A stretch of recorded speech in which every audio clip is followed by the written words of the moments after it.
Kita nggak bisa lagi sekolah atau kuliah secara konvensional. Ke internasional kemarin kemana gitu ya, saya lupa. Jadi kalau mau di-spill satu-satu banyak mbak. Terlalu panjang ya. Entrepreneur atau wirausaha itu langsung dimentori oleh kebetulan suami saya ya, Pak Antoni Liandri. Nanti next kalau punya tema tentang entrepreneur.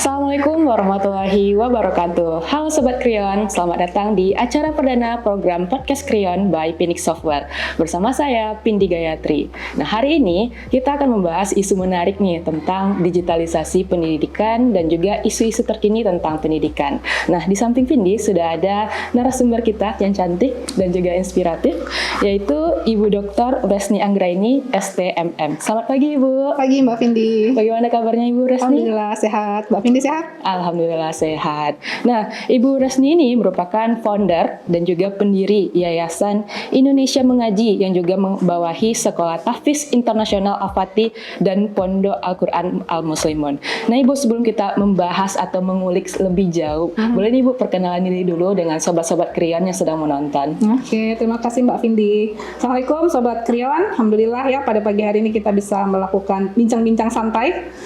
Saya Resni Anggraini. Saya founder dan owner dari Yayasan Ayo Indonesia Mengaji yang kami sesungguhnya sudah beroperasi sejak tahun 2012. Dimulai dengan Pondok Quran Al-Muslimin, ya Mbak. Kemudian mulai 2017 kita memformalkan lembaga ini. Dimulai dari TK Tahfiz Al-Fatih dan sekarang sudah memiliki 4 unit sekolah. TK, SD, SMP, dan SMA. Itu Mbak. Oh baik Ibu, wah ini luar biasa sekali ya Bu, Yayasan Indonesia Mengaji ini. Bu, kita boleh tahu nggak sih Bu visi dan misi ataupun motivasi Ibu nih dalam mendirikan yayasan ini? Jadi yayasan ini adalah yayasan pendidikan ya, yang sesungguhnya itu kita ingin apa ya? Berdakwah gitu, membesarkan agama Allah gitu ya. Salah satunya adalah melalui lembaga pendidikan. Jadi lembaga pendidikan ini karena kita tagline-nya atau branding itu adalah sekolah tahfiz, maka memang inginnya itu melahirkan generasi-generasi Qurani yang hafal Quran. Tapi nggak cuma hafal Quran aja. Jadi mereka kita bekali dengan berbagai kemampuan lain agar mereka bisa bertahan hidup gitu ya. Karena banyak kita temui para penghafal Quran itu karirnya tuh kok kayak agak abu-abu gitu. Maka mereka di sini kemudian dibekali dengan kemampuan-kemampuan lain, kemampuan entrepreneur. Ya, jadi kami punya program entrepreneur gitu ya. Kemudian program berikutnya juga termasuk teknologi tadi anak-anak dibekali dengan apa ya, mereka harus punya literasi teknologi karena kan sekarang juga nggak bisa dipungkiri ya. Betul. Apalagi anak-anak Gen Z dan Gen Alpha ini memang ya hari-harinya tuh gini gitu kan. Gadget ya Bu. Nah, jadi itu visi misinya adalah ingin melahirkan generasi-generasi yang tetap berdasarkan pada agama, pada Al-Quran, tapi tetap bisa mengikuti perkembangan zaman. Oh, Masya Allah, luar biasa ya Bu. Nah, boleh kita tahu Bu, tadi udah dijelaskan juga nih Bu, tadi ada programnya, ada juga entrepreneur. Nah, program unggulan dari yayasan ini ataupun biasanya rutinitas dari siswa atau siswi yang berada di bawah yayasan ini apa saja ya Bu? Jadi kalau karena tagline atau branding itu adalah tahfiz, memang di pagi hari itu semua dari TK, SD, SMP, SMA semuanya belajar tahfiz dan juga tahsin. Ya. Nah, kemudian karena sekolah ini juga berada di bawah dinas pendidikan, jadi ada pelajaran-pelajaran umumnya. Nah, kemudian mereka juga dibekali dengan kemampuan entrepreneur tadi. Jadi di dalam apa ya jadwal belajarnya itu mereka ada pembelajaran entrepreneur atau wirausaha itu langsung dimentori oleh kebetulan suami saya ya, Pak Antoni Liandri. Nanti next kalau punya tema tentang entrepreneur bisa undang beliau. Kemudian kami juga bekerja sama dengan UMKM atau industri-industri yang ada di Riau untuk membuat anak-anak itu memang betul-betul terjun langsung gitu ya. Contohnya misalnya dengan Blackpain, dengan Viera. Kemudian kami juga bekerja sama dengan Dinas Koperasi UMKM. Itu kami mengundang dari PLUT ya untuk kemudian beliau-beliau itu memberikan literasi tentang bisnis ke sini. Jadi itu dimulai dari TK mungkin masih pengenalan ya, bentuknya seperti market day, SD juga begitu. Tapi mulai SMP, SMA memang itu sudah teratur dalam kurikulum dan kegiatannya itu memang sudah rutin. Seperti itu Mbak. Wah, ini programnya kan sudah dilakukan secara rutin dan dilakukan dari pagi ya, dari subuh biasanya siswa-siswi ya kan Bu Ibu.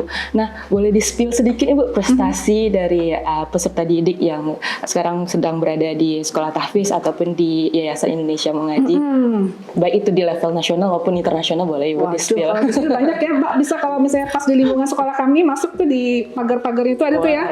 Anak-anak foto-fotonya. Nah, itulah anak-anak yang berprestasi ya. Kalau juara tahfiz itu sudah nggak diragukan lagi. Betul. Bahkan salah satu siswa SMP kelas 1 kami tuh kemarin diminta untuk mengisi program apa ya di Kompas TV itu ya, si Yasmin itu mengisi dai cilik sekaligus mewakili tahfiz kami ke internasional kemarin kemana gitu ya, saya lupa. Jadi kalau mau di-spill satu-satu banyak Mbak. Terlalu panjang ya. Tidak mau karena mulai dari TK ya, Bu. udah banyak gitu ya, SD, SMP, SMA. Dan alhamdulillah sekolah kami ini udah akreditasi A, SD, SMP, SMA-nya A. Masya Allah. Jadi promosi dikit ya. Jadi untuk yang kan kebanyakan kemarin takut masuk ke sekolah swasta tuh karena akreditasinya belum A, terutama yang SMA. Karena kalau SMA itu tidak akreditasi A, mereka tidak punya kesempatan untuk memasuki perguruan tinggi negeri dari jalur yang banyak. Sementara kami kan sudah A, jadi jalur SNBP sudah bisa juga. Nah itu Mbak, jadi keunggulan-keunggulan di Al-Fatih itu.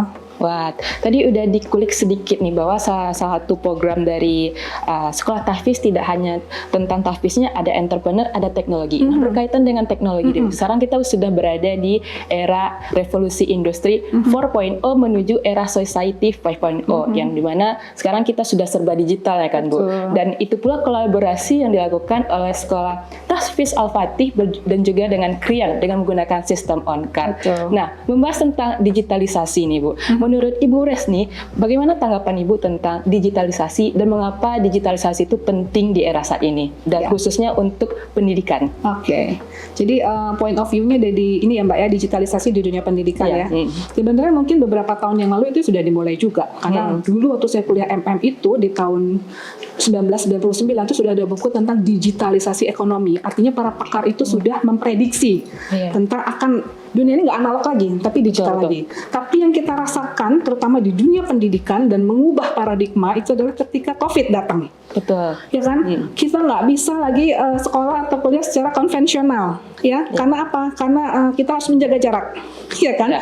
Nah orang tua yang dulunya, terutama yang tingkatan TK dan SD, itu kan tadinya no gadget buat anak-anaknya, terpaksa akhirnya menggunakan gadget karena mau nggak mau akhirnya proses itu karena kan lama ya, hampir 3 tahun COVID itu, sehingga nggak mungkin anak-anak nggak belajar, nggak sekolah. Akhirnya kita semua akhirnya mau nggak mau menggunakan e-learning. Nah e-learning itu kan salah satu bentuk penggunaan teknologi informasi ya di dunia pendidikan. Jadi memang ya mau tidak mau, suka tidak suka, kita memang akhirnya harus mendigitalisasi pendidikan. Memang kalau dikulik atau dilihat ada plus ada minusnya ya. Betul. Plusnya kan dengan digitalisasi pendidikan maka akan menjadi lebih fleksibel, menjadi lebih dinamis. Contohnya peserta didik yang waktu itu harus menjaga jarak, nggak harus pergi ke sekolah lagi, nggak harus pakai masker, tapi bisa dari rumah, kemudian menggunakan gadgetnya, entah itu laptop, entah itu handphone, untuk tetap menerima pengajaran. Kemudian juga mengatasi jarak dan waktu gitu ya. Anak-anak bisa sekolah dari rumah. Kemudian juga kadang-kadang kalau dulu, contoh nih saya barusan selesai ujian disertasi. Kebetulan pengujinya itu satu di Athena, satu di Bandung.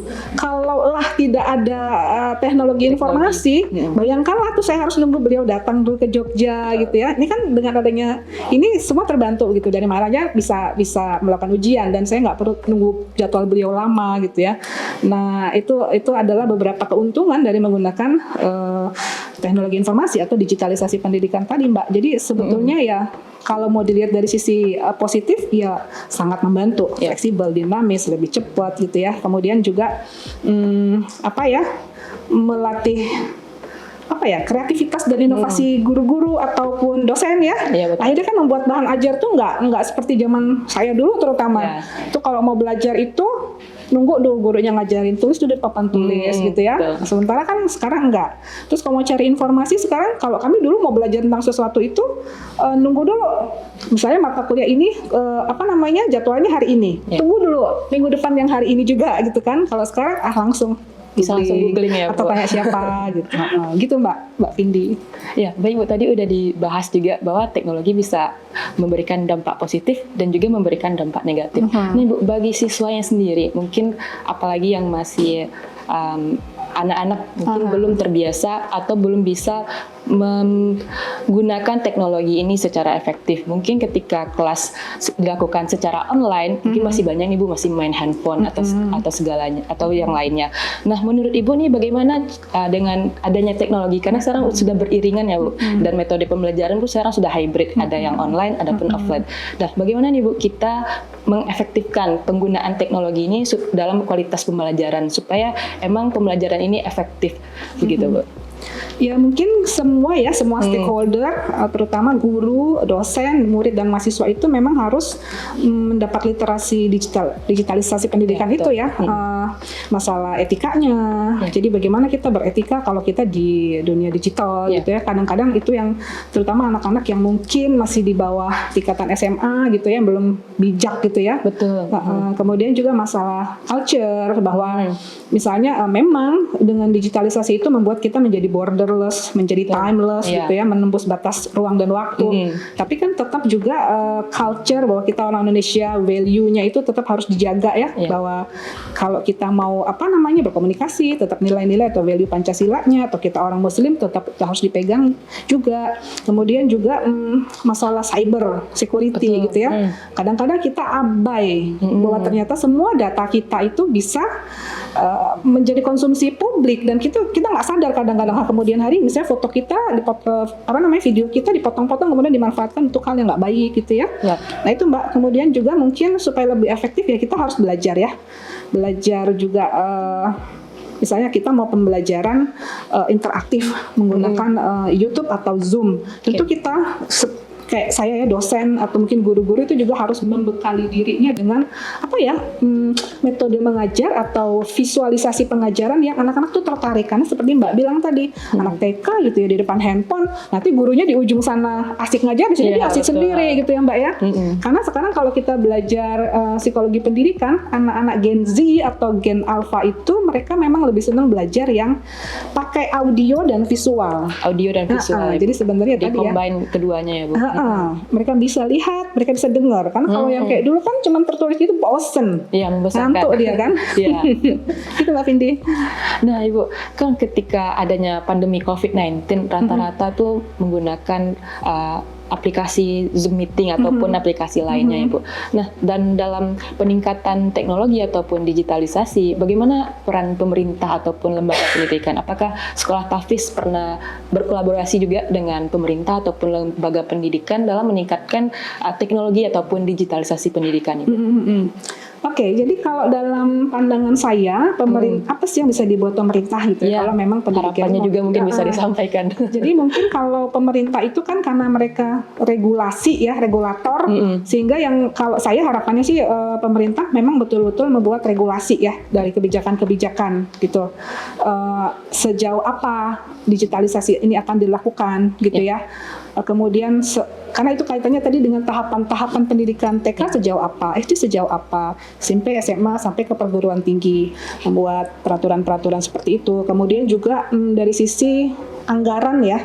Betul. Karena kan kayak waktu itu kita semua kuliah online, belajar online. Tapi beberapa daerah terpencil nggak punya infrastruktur. Iya kan? Gurunya dikasih gadget mungkin laptop, tapi nggak ada jaringan internet. Terus mau diapain? Akhirnya kan anggarannya nggak efisien gitu ya. Jadi tadi ya dari sisi regulasi, dari sisi penggunaan anggaran juga sebaiknya bijaksana. Makanya tadi mana dulu yang menjadi fokus pemerintah, daerah ini dulu maka difokuskan.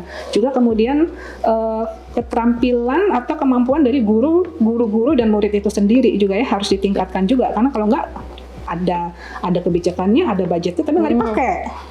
Gaptek kan. Nah kalau kolaborasi Al-Fatih dengan pemerintah, alhamdulillah kami beberapa kali mendapat bantuan Google laptop yang isinya Google Chrome yang dipakai untuk anak-anak kalau UNBK ya, ujian akhir itu. Unit SD pernah dapat, unit SMP pernah dapat. Gitu Mbak.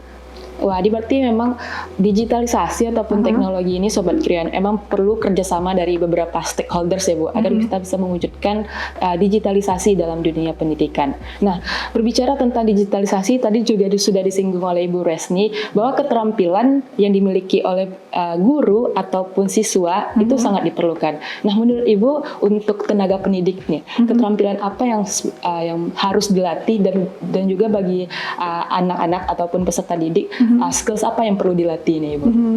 Ya, terutama mungkin kalau kepada peserta didik dan guru ya. Jadi dengan adanya digitalisasi pendidikan atau dengan adanya teknologi informasi ini, kalau dulu pendidikan itu satu arah dari guru atau dosen kepada murid, sekarang kan sesungguhnya bisa membuat lebih inovatif dan kreatif ya. Jadi guru dan siswa itu bisa berkolaborasi sebenarnya. Betul. Entah itu dalam membuat bahan ajar, entah itu dalam proses pembelajarannya gitu ya. Misalnya kalau dulu nih misalnya nih kan sekarang anak-anak sekarang ini kan lebih kreatif ya. Jadi misalnya nih guru ngajarin IPA itu misalnya tentang anatomi tubuh. Kalau dulu kan hanya belajarnya dari itu yang patung ada orang terus ada gambar.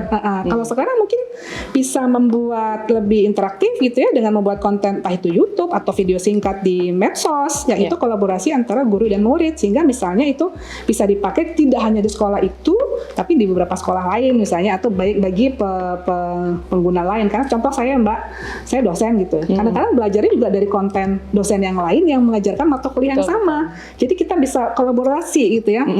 Saya kuatnya di sini, sesama ngajar statistik misalnya kuatnya di sini, beliau di sini. Jadi saling memperkaya. Jadi mungkin keterampilannya di dalam apa ya tadi ya, membuat bahan ajar, memanfaatkan teknologi. Karena kan sekarang banyak ya apa sih istilahnya, aplikasi-aplikasi atau yang kalau kayak saya kan agak jadul ya, ngajar tuh pakai Microsoft PowerPoint aja. Sementara sekarang Microsoft PowerPoint tuh bisa lebih interaktif gitu ya, bisa lebih dinamis gitu. Itu Mbak. Oke, baik Ibu. Nah Ibu, dalam membangun ekosistem pendidikan yang terdigitalisasi, kira-kira Ibu ada hambatan nggak Bu dalam melakukan atau mewujudkan digitalisasi pendidikan di sekolah ini?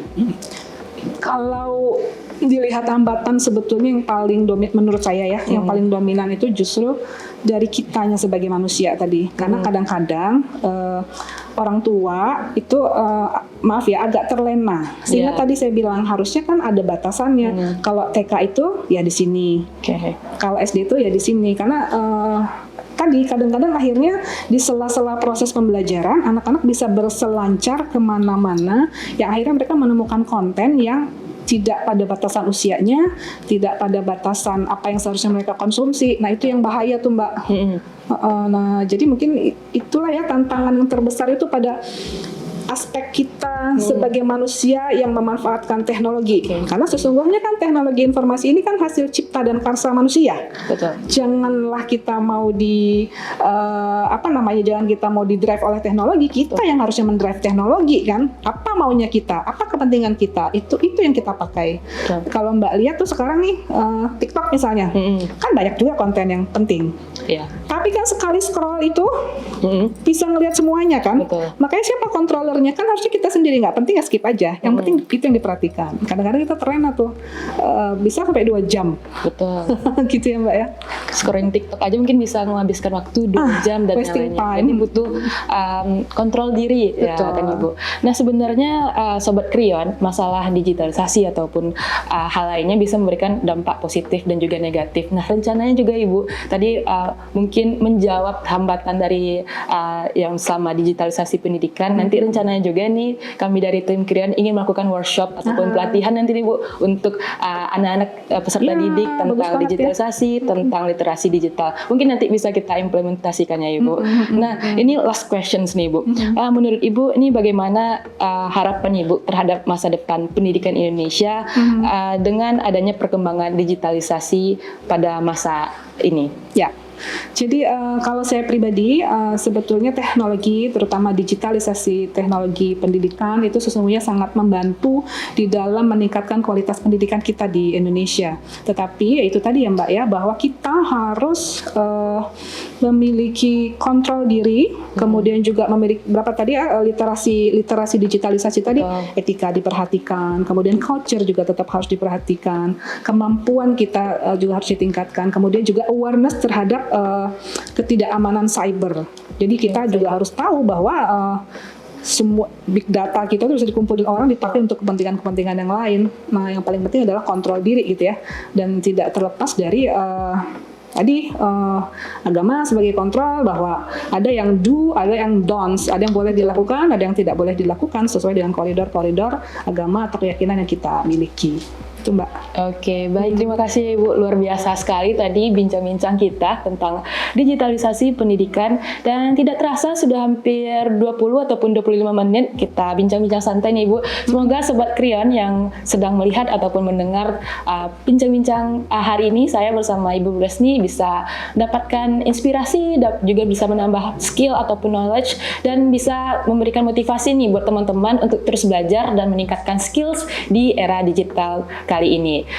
Baik, terima kasih Ibu Resni. Semoga kedepannya kita tetap bisa berkolaborasi dengan tim Krion. Saya Pindi Gayatri, tim branding eksekutif dari Krion by Phoenix Software, undur diri. Terima kasih. Assalamualaikum warahmatullahi wabarakatuh.